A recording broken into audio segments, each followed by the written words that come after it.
The book of First Peter, a brief introduction. The readers of the Apostle Peter's letter were confused and discouraged by the persecution they were encountering because of their faith. Peter exhorted them to stand strong, repeatedly reminding them of Christ's example, the riches of their inheritance in him, and the hope of his returning again to take them to heaven.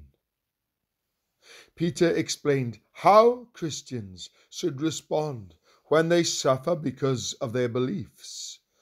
Called the Apostle of Hope, Peter's primary message is to trust the Lord, live obediently no matter what your circumstances, and keep your hope fixed on God's ultimate promise of deliverance. Suffering is to be expected, but it is temporary and yields great blessings for those who remain steadfast.